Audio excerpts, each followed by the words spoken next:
Collega's, aan de orde is de vraag voor de heer Tommelijn. Question de madame de Koster. Eerst gericht aan de staatssecretaris voor bestrijding van de sociale fraude, de heer Tommelijn. Daarna doorgeschoven aan de heer Peters. En finalement, il paraît que le ministre Borsu va donner la réponse. C'est pas une manière gentille om met het parlement om te gaan. Ik moet mijn woorden goed kiezen in het Nederlands, zal ik dat dus doen. Maar ik zal de regering echt uitdrukkelijk ook vragen, ik neem aan uit naam van u allen, om dit soort dingen niet meer te doen. Madame de Koster. Merci, monsieur.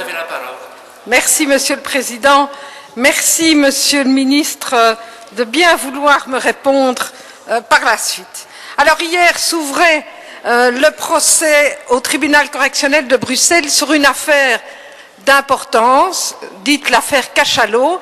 Ce n'est pas de la fraude supposée, monsieur Vanez, c'est une véritable fraude sociale.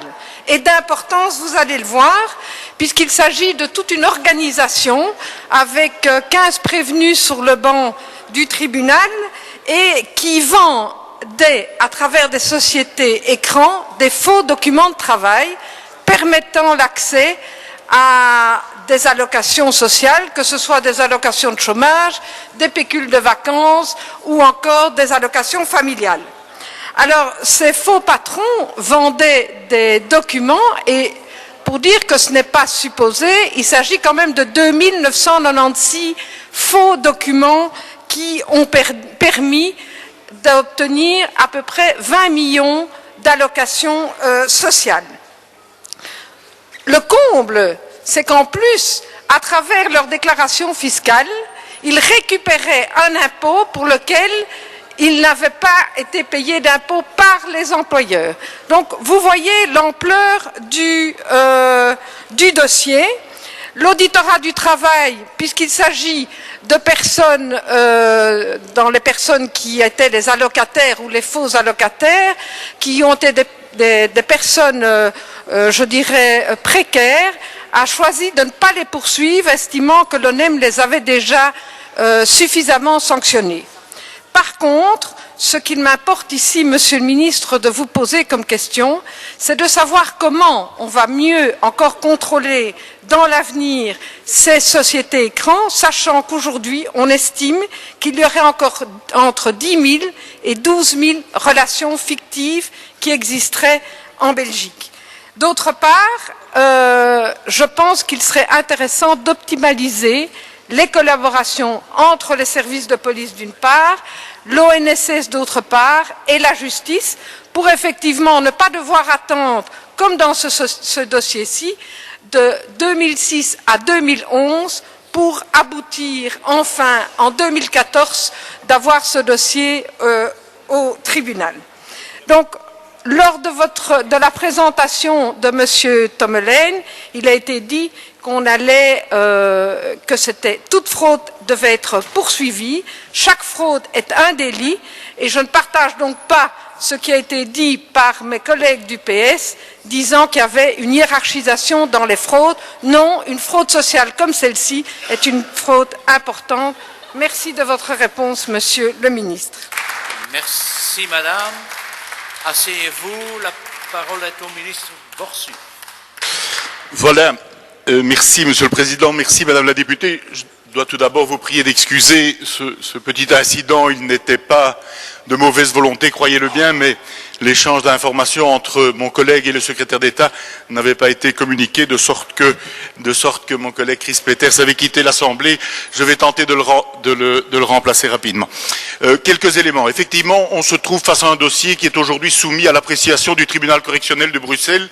Donc, même s'il y a un certain nombre d'aveux partiels, je ne voudrais pas évidemment m'exprimer de façon trop détaillée sur une affaire qui est aujourd'hui soumise à l'examen de la justice. Notons cependant, puisque cette information et ces informations informations sont publiques, qu'on se trouve dans une situation qui est d'une ampleur inhabituelle. On l'a rappelé, des faits infractionnels qui remontent de 2006 à 2011, près de 3000 faits infractionnels, plus de 65 sociétés fictives créées et utilisées au fil du temps, 45 dirigeants concernés par les faits qui leur sont aujourd'hui reprochés devant les juridictions. On estime que le préjudice, effectivement, dépasse les 22 à 24 millions d'euros au détriment d'un certain nombre d'institutions ou d'organismes publics, l'ONSS et d'autres interlocuteurs, l'ONEM ou d'autres instruments, institutions publiques. On mesure donc à quel point, à travers ce dossier exemplaire, il y a aussi des pans entiers de fraude sociale qui nécessitent d'être examinés avec la plus grande priorité par, bien évidemment, toutes celles et ceux qui décident, le Parlement, le gouvernement et les administrations. C'est ainsi que, comme Barthelme l'a explicité de façon résumée hier, nous avons pu notamment acter 3 éléments qui me paraissent importants dans la lutte contre la fraude sociale. Premier élément, c'est l'échange maximum d'informations entre intervenants, entre administrations, entre institutions, toutes celles et ceux qui, à un titre ou à un autre, sont au courant de tout ou partie d'éléments qui pourraient identifier ces éléments d'infraction. Deuxième élément, le renforcement d'un certain nombre de sanctions. On le sait, il faut que la sanction soit effective, qu'elle ait aussi une dimension d'exemplarité.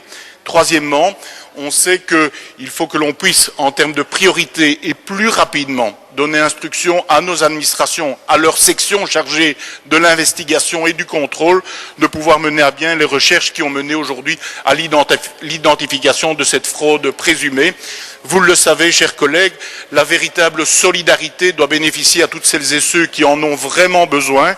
Nous devons donc être aussi sans pitié via ceux qui veulent instrumentaliser nos instruments de sécurité sociale au bénéfice de personnes qui ne devraient pas en être bénéficiaires. Je vous remercie. Madame De Coster.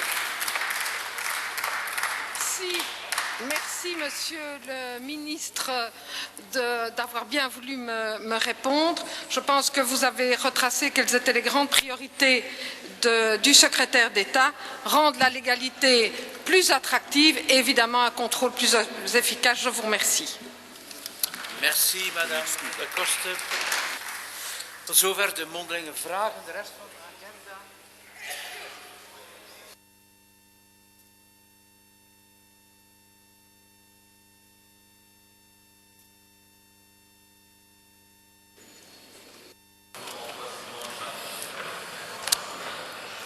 Collega's, verscheidene mededelingen moeten aan de Kamer worden gedaan.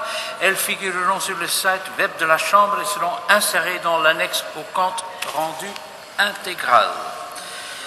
Collega's, bij brief van de 26 augustus 2014 vraagt de voorzitter van de Nationale Commissie voor de Rechten van het Kind dat de Kamer gebruik zou maken van de mogelijkheid om een waarnemer aan te wijzen die de vergaderingen van de commissie kan bijwonen. Overeenkomstig artikel 7 van het samenwerkingsakkoord van 19 september 2005 in zaken de oprichting van de Nationale Commissie